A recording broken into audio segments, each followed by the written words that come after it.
নমস্কার বন্ধুরা, শর্মিলাস kitchen and মোড়ে আপনাদের সবাইকে স্বাগত। এখানে আমি টক দইয়ের মধ্যে শুকনো লঙ্কার গুঁড়ো আর লবণ দিয়ে ভালো করে ফেটিয়ে নিয়েছি। তারপরে এই টক দইয়ের মিশ্রণটা আমি এখানে 1.5 কেজি মতো চিকেন ব্যবহার করেছি, তার মধ্যে ভালো করে মেখে নিয়েছি। হাতের সাহায্যেই আমি সমস্ত মাংসের মধ্যে এই টক দইয়ের মিশ্রণটা ভালো করে মাখিয়ে নিয়েছি। এটাকে আমি 1 ঘন্টা মতো ম্যারিনেশনে রেখেছিলাম, তবে এটাকে আমি ফ্রিজে রাখিনি, বাইরে রুম টেম্পারেচারেই এটাকে আমি ম্যারিনেশন করে রেখেছি। চিকেনের ম্যারিনেশন তো হয়ে গেছে। এরপরে আমি চলে যাচ্ছি রান্নায়। এখানে কড়াইতে আমি সর্ষের তেল নিয়েছি, তার মধ্যে আমি 2 চামচ মতো ঘি মিশিয়ে নিয়েছি। আপনারা চাইলে রান্নাটা পুরোটাই ঘিতে করতে পারেন। হ্যাঁ, একটা কথা বলছি যে আজকে আমার ইউটিউবে প্রথম ভিডিও আমি আপলোড করছি। আপনারা পাশে থেকে সাবস্ক্রাইব করে আমাকে এগিয়ে যেতে সাহায্য করবেন। তারপরে এই ঘি আর তেলের মধ্যে আমি দিয়ে দিয়েছি তেজপাতা আর দিয়ে দিয়েছি গোটা গরম মশলা, মানে দারচিনি, এলাচ, ছোটো এলাচ এবং বড় এলাচ। এই সমস্তটা দিয়ে তার মধ্যে দিয়ে দিয়েছিলাম বেশ খানিকটা কোচানো পেঁয়াজ। এর মধ্যে আমি 1 চামচ মতো চিনি দিয়েছি আর দিয়ে দিয়েছি আদা, রসুন আর কাঁচা লঙ্কার একটা পেস্ট। তারপর মশলাটা আমি ভালো করে কষিয়ে নিয়েছি। আর হ্যাঁ, এখানে আমি ধনে এবং জিরে গুঁড়োটাও দিয়েছিলাম। দিয়ে ভালো করে কষিয়ে নেওয়ার পরে আমি এর মধ্যে ম্যারিনেট করে রাখা চিকেনটা দিয়ে দিয়েছি। ম্যারিনেট করা চিকেনটার মধ্যে আমি কিন্তু কোনো রকম জল ব্যবহার করিনি। আমি এটার মধ্যে গ্যাসের আঁচ বাড়িয়ে দিয়ে রান্নাটা করেছি, কারণ এই চিকেনে কিন্তু কোনো রকম ঝোল বা থাকবে না। এই চিকেনটা পুরোপুরি শুকনো শুকনো হবে, প্রায় কষা চিকেন যেমন হয় ঠিক তেমনই। এবার আমি বলি, আজকে রান্নাটার নাম হচ্ছে ট্র্যাডিশনাল মোরগ পোলাও। ট্র্যাডিশনাল মোরগ পোলাওটা এইভাবে রান্না করে একবার বাড়িতে দেখবেন, আশা করি ভীষণ ভালো লাগবে। এরপর আমি এখানে দিয়ে দিয়েছি হলুদ গুঁড়ো, তারপর দিয়ে দিয়েছি স্বাদ অনুসারে লবণ। একটা মাংস রান্না করতে গেলে মোটামুটি যা লাগে সবই এই রান্নায় লাগবে। এখানে অতিরিক্ত বলতে যেটা আমি দিয়েছি সেটা হচ্ছে আমন্ড, যেটা আমি কুড়ে নিয়েছিলাম, আর 1 কাপ মতো দুধ। এই সমস্তটা দিয়ে ভালো করে নাড়িয়ে চাড়িয়ে এদিকে কিন্তু আমার মাংস বেশ ভালোভাবেই সুসিদ্ধ হয়ে গিয়েছে, সেটাকে আমি আলাদা করে রেখে দিয়েছি। এরপর আমি আসছি পোলাও রান্নার দিকে।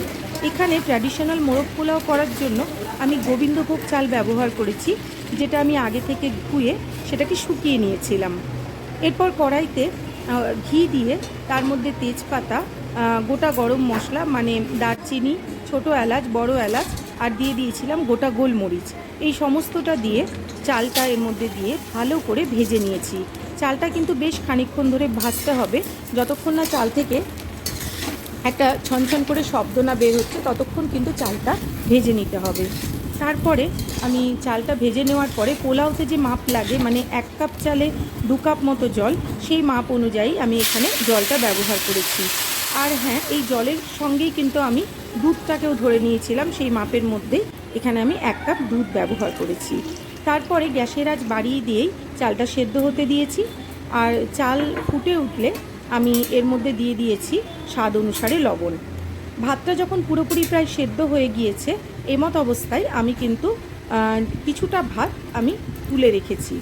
বিরিয়ানিতে যেমন আমরা একটা পরত করি, সেই রকমভাবে এই পোলাওটাতেও একটা পরত হবে, সেই জন্য আগে থেকে ভাতটা আমি এর মধ্যে তুলে নিয়েছি। তারপরে এর মধ্যে যে বানানো চিকেনটা ছিল সেটা এর মধ্যে আমি দিয়ে দেব। এরপর আমি চিকেনগুলো এই ভাতের ওপরে ভালো করে সাজিয়ে নেব, যেমন আমরা বিরিয়ানিতে করি ঠিক সেইভাবেই আমরা চিকেনটা পুরো দিয়ে দেব। আর এর ওপরে আমি দিয়ে দেব পরে সেই যে ভাতটা তুলে রেখেছিলাম সেই ভাতের একটা স্তর। ব্যাস, তারপরে সমস্ত চিকেন আমার দেওয়া হয়ে গিয়েছে।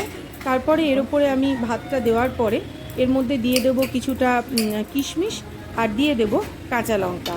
এখানে আলু বোখরা ব্যবহার করা যায়, এই ব্যবহার করা হয় এই পোলাওতে, কারণ তাতে একটা বেশ সুন্দর ফ্লেভার আসে বা টেস্ট হয়। কিন্তু আমার হাজব্যান্ড কাঁচা আলু বোখরা নিয়ে এসেছিলো, যার জন্য এটা আমি রান্নায় ব্যবহার করতে পারিনি। জাস্ট আপনাদেরকে দেখানোর জন্যে এই আলু বোখরার ছবিটা আমি এখানে ভিডিওতে তুলে ধরেছি।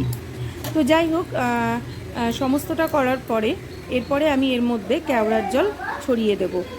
কেওড়ার জল ছড়িয়ে দেওয়ার পরে এটাকে আমি একটা থালা চাপা দিয়ে, যেহেতু আমি পোলাওটা একটা কড়াইয়ের মধ্যে করেছিলাম, আপনারা চাইলে হাঁড়িতেও করতে পারেন বা যে কোনো অন্য পাত্রে, তারপরে সেটাকে একটা তাওয়ার উপর রেখে 10 মিনিট মতো দমে দিলেই তৈরি হয়ে যায় দুর্দান্ত স্বাদের এই মোরগ পোলাও বাড়িতে অবশ্যই একবার ট্রাই করে দেখবেন।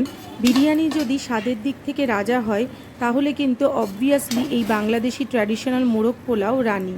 এবং বাড়িতে এইভাবে অবশ্যই একবার মোরগ পোলাও তৈরি করে দেখবেন, দারুণ লাগবে খেতে।